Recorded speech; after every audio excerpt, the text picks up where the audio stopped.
So it will surprise you all, I'm preaching on the Old Testament reading as opposed to what we rocked so thoroughly the other day. So sorry if you were showing up just for that.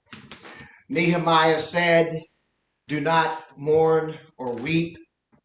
Go your way, eat the fat and drink sweet wine, and do not be grieved, for the joy of the Lord is your strength."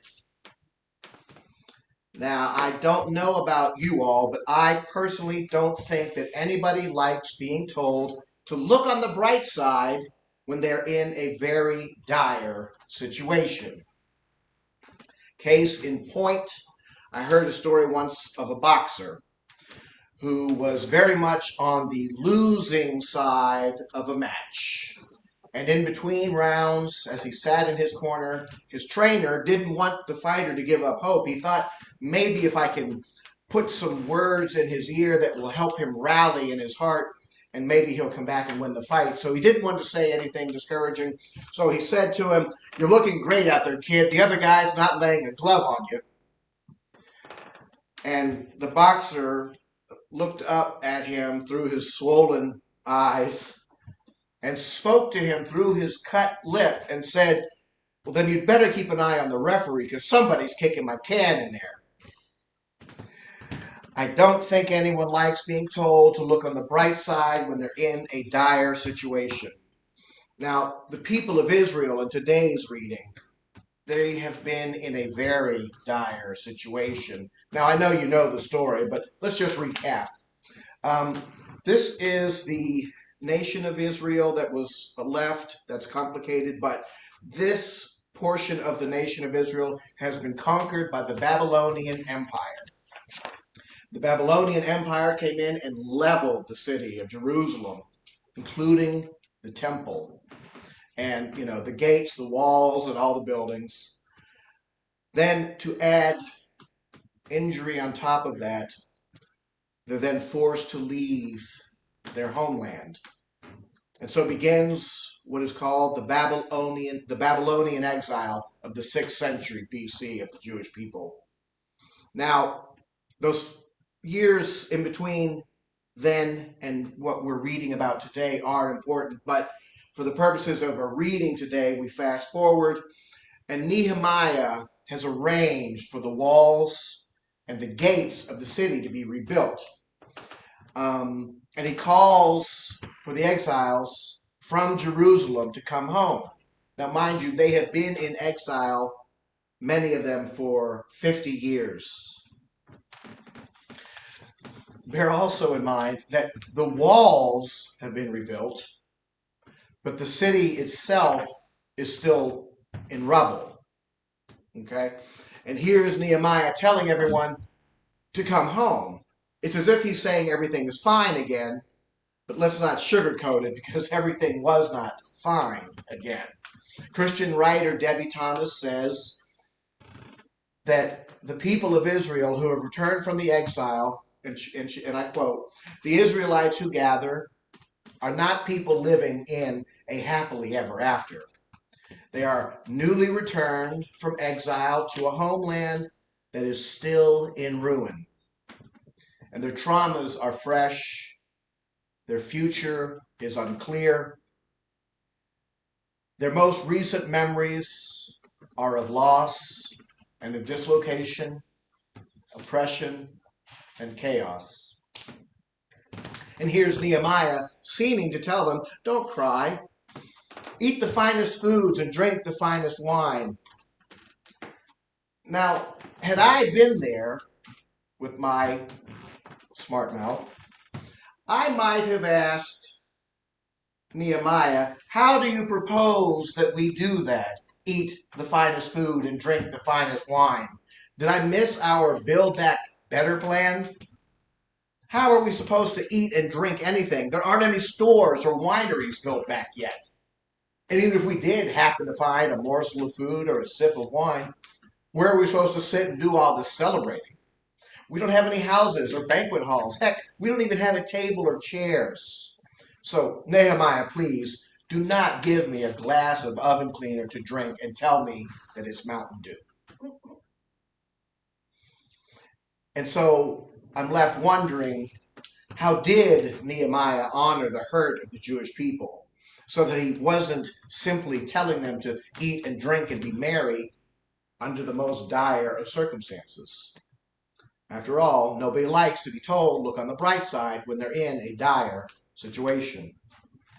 Yet, I think we all know there are plenty of times in our lives when loving, very well-meaning people have tried just a little too hard to spread sunshine across a wasteland. In those moments, one might have heard said, I realize that your home just burned down with all of your possessions, but look on the bright side. You didn't really like the neighborhood anyway. And so in the Hebrew scriptures today, the reading of Nehemiah, it's easy to see that the readings come across Pollyanna, as if they were saying, well, there will be pie in the sky by and by, sounding like, hey, by being so bad now, it will be greater later. I don't know about you, but I think for most of us, no amount of cheering one up fixes the circumstances of the world that we live in. Bottom line, this pandemic sucks. We have tons of problems that are direct and indirect results of the realities of COVID, made worse by the fact that we as a nation aren't united in dealing with it. It's very hard to struggle together. It's very hard to even grieve together fully because there's so much disagreement about what the disease means and how we should address it. COVID has caused divisions in our world, and COVID has exacerbated divisions that it did not cause. It's hard to grieve loss. It's hard to fight the virus when we don't see ourselves as siblings in a struggle. So forgive us if right about now it's not hard to be leery of chipper people who think we all just need to cheer up. It's very tempting to avoid people whose main slogan in life at this particular time is, if you see someone without a smile, give them one of yours. And yet, as followers of the living God, and as people who put our faith in the man from Nazareth, how do you and I faithfully live in the world we have? As beautiful and as scary as it can be.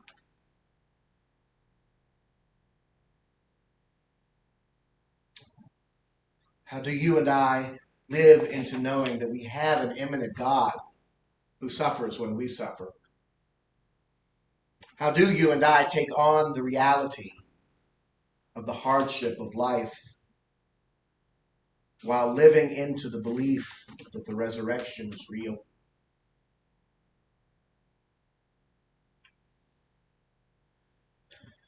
Well, Debbie Thomas may have some thoughts about that, and she put it, again, very eloquently. It seems, and she writes, that you and I are to, quote, recognize the sacredness of this present moment. Today always shimmers with the presence. Today shimmers with the blessing. Today shimmers with the favor of God. Not because God's exultant today is dismissing our hardships, but because God's presence infuses all things. She goes on to say, God's joy, the joy which is our strength, has within it the capacity to hold and honor our tears. End quote. I know that it's true, but it doesn't always feel true. But our God does indeed infuse all things. And we sense that when we seek our God. God's presence, God's grace, God's joy, they don't just tell us to cheer up. No, God's amazing grace has within itself the capacity to hold our hurts and our hardships. And God's amazing grace can transform our hurts. You can transform our weaknesses, transform our shame. You and I can seek God in the sacred words of the biblical text. We can seek God in worship. We can seek and find God in one another, in our gathering of beloved community.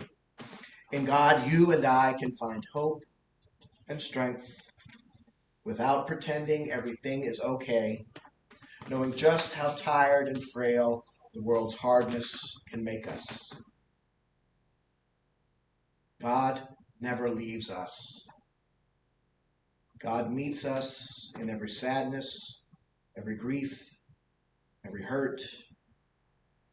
God meets us in our every weakness and in our shame. It may not always feel like it, but God never leaves us alone to fend for anything by ourselves. God is always present, invited or not.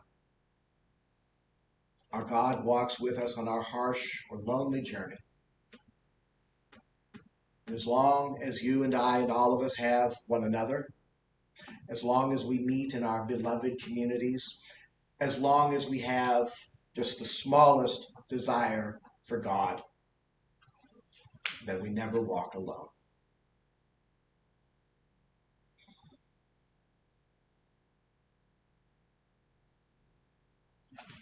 If you'll pray with me. God, receive our tears. God, calm our fears.